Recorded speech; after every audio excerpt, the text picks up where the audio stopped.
In the last video, I told you to keep crypto to just 5 to 10% of your portfolio. So today, let's answer the obvious question. Where does the other 90% actually go? In this video, I'm covering every major investing option in India. Fixed deposits, mutual funds, stocks, gold, and real estate. What each one actually is, how it's taxed, and who it's really for. No jargon, no hype, just the real picture. Let's get into it. Let's start with the one almost every Indian household already knows, the fixed deposit or FD. You give a bank your money for a fixed period and they pay you a fixed interest rate, usually somewhere in the mid single digits per year, depending on the bank and tenure. It's about as safe as investing gets in India, since bank deposits are insured up to a certain limit by the DICGC. Here's the catch though, the interest you earn is added to your total income and taxed at your regular income slab rate. And if your total interest crosses a threshold in a year, the bank deducts TDS automatically before it even reaches you. So FDs are great for safety and for money you might need soon, an emergency fund, a short term goal, but they rarely beat inflation by much once you account for tax. Think of FDs as the foundation of a portfolio, not the growth engine. Next up, mutual funds. This is probably the most talked about investment option in India, and for good reason. A mutual fund pools money from thousands of investors, and a professional fund manager invests it in stocks, bonds, or a mix of both based on the fund's stated strategy. You don't have to pick individual stocks yourself. Just like we talked about with crypto, you can invest through an SIP here too, a fixed amount automatically every month. In fact, SIPs became popular in India through mutual funds long before crypto adopted the same idea. Now, taxation, and this is where it gets specific. If it's an equity mutual fund, meaning it holds mostly stocks, and you sell within 12 months, that's short term capital gains taxed at 20%. Hold for more than 12 months and it becomes long term capital gains taxed at 12.5%, but with the first 1.25 lakh rupees of gains in a year completely tax free. If it's a debt mutual fund instead, meaning it holds mostly bonds, the rules changed a few years back. Now, gains on debt funds are simply added to your income and taxed at your slab rate no matter how long you hold them. Compare that to crypto's flat 30% with no exemption and no loss offset. Mutual funds are structurally a lot more tax friendly, which is a big part of why they're such a core building block for most Indian portfolios. If mutual funds are let someone else pick, direct stocks are you pick. To buy stocks in India, you'll need two accounts, a demat account, which holds your shares electronically, and a trading account, which lets you place buy and sell orders.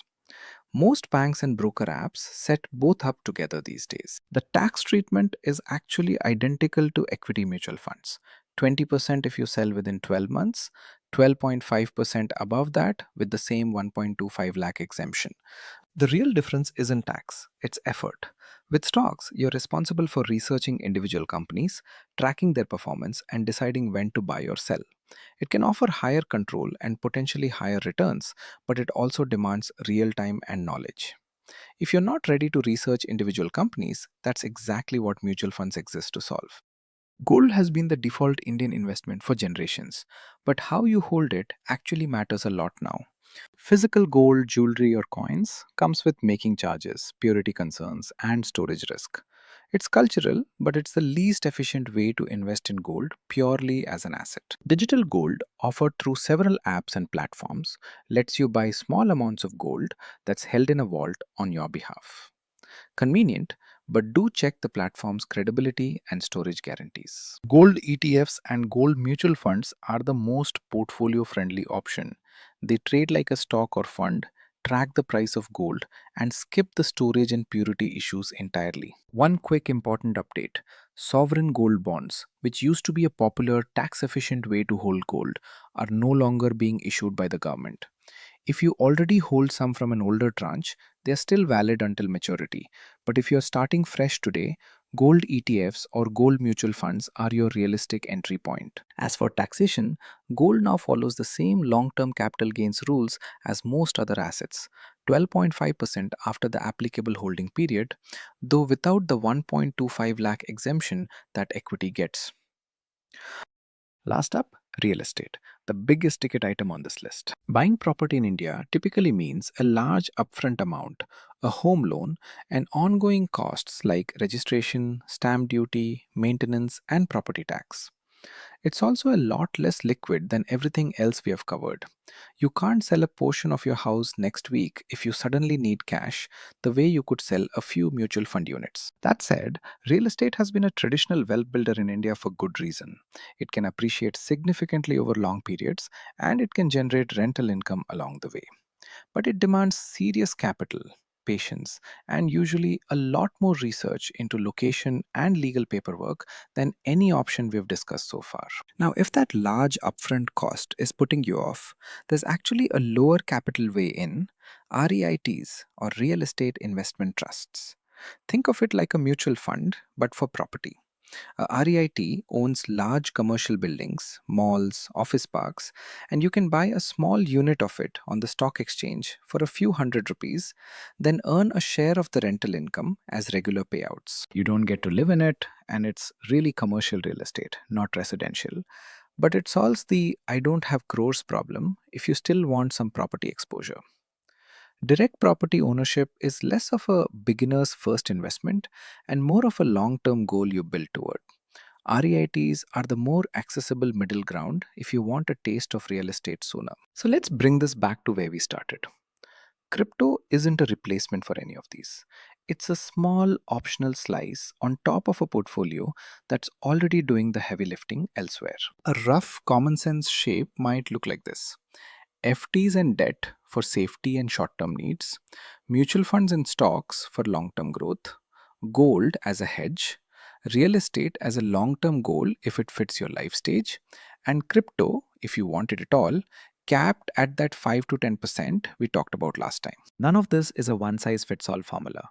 Your mix depends on your age, income, goals, and risk appetite.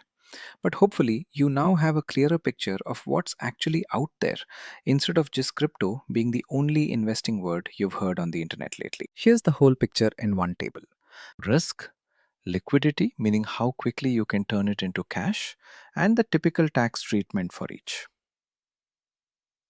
Pause here if you want to screenshot this. It's a handy reference to come back to. One small footnote on REITs. The rate structure now matches equity, but as of this recording, the 1.25 lakh rupees exemption that applies to equity LTCG isn't yet extended to REIT gains. That's expected to align from the next financial year. So it's worth double checking the current rule when you actually file. So that's the full landscape of investing options in India: FDs for safety, mutual funds and stocks for growth, gold as a hedge, real estate as a long term goal, and crypto as a small optional slice on top. If this helped you see the bigger picture, hit like and subscribe. Next up, I am covering crypto trading in India and how it's actually different from the investing approach we've covered in this series. Drop a comment and let me know, out of everything covered today, which one are you most curious to go deeper on? I'll use your answers to plan the next few videos. See you in the next one.